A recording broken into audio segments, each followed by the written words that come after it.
I'm Richard Demery with the 135 group. We're here in Tucson, Arizona. Come on in, let's talk about a few things. I'd like to tell you about an experience that one of my clients had in Mexico.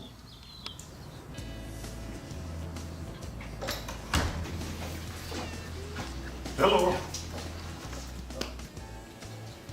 Come on in my office. I'll sit down and we'll talk about the trip that we had down there.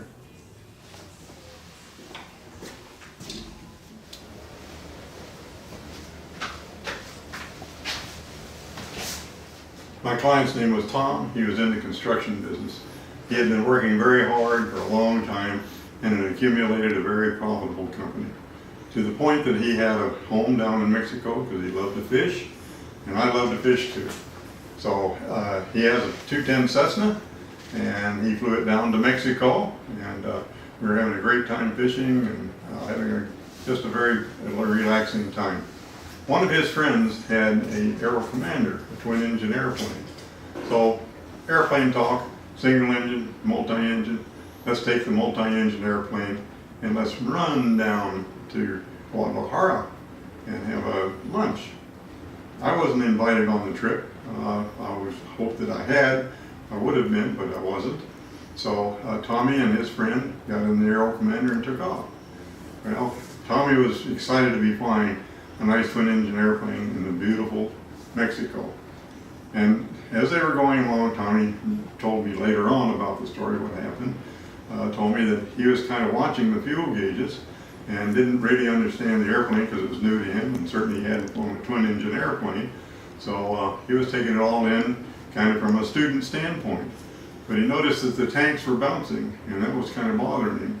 So he said to his friend that was piloting it, how are we on gas? He assured him we're fine with gas, no problem. About that time, the right engine went out. But, went out. And Tommy says, oh my gosh, what are we going to do? He said, oh, I'm going to switch tanks, we're still okay. He switched tanks, and the left engine went out, but.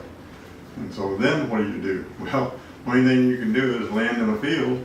So they left the gear up, approached the cornfield, went over some power lines, and did a belly landing in the middle of the cornfield. Didn't hurt the airplane very much because it was a slick field, it had just been irrigated. But obviously it didn't do the airplane any good, and they both got out. But Tommy was injured, and he had a problem in his right side.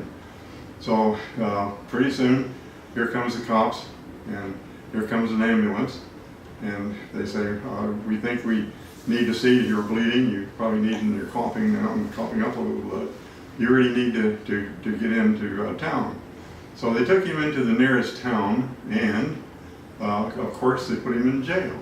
So why are you putting us in jail? He says, because that's what we do when you have accidents down here. We have to figure out whose fault it was. He says, for heaven's sakes, let's don't worry about whose fault it was. Let's take me to the hospital. He said, no, we'll bring the doctor to you. So here he was in jail with the doctor to him, and obviously there was some bad situations happening.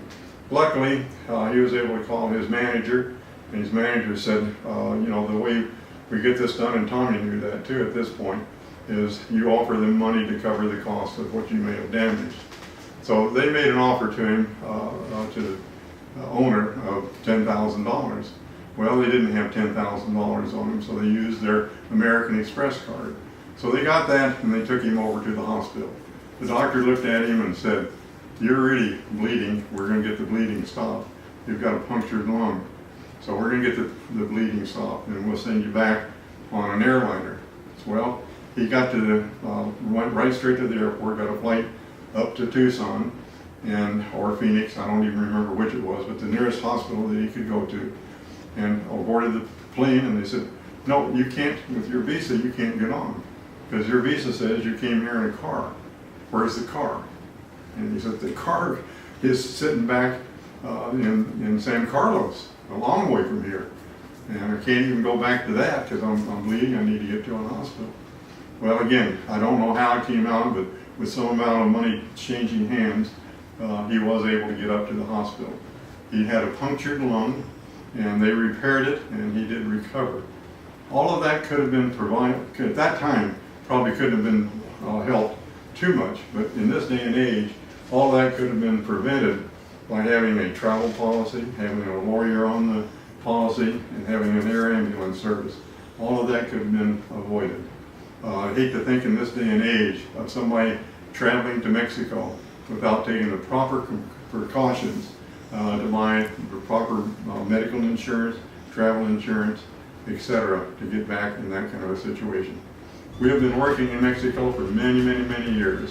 I love Mexico. Would go there anytime I get a chance. But again, I want to be protected. Thank you.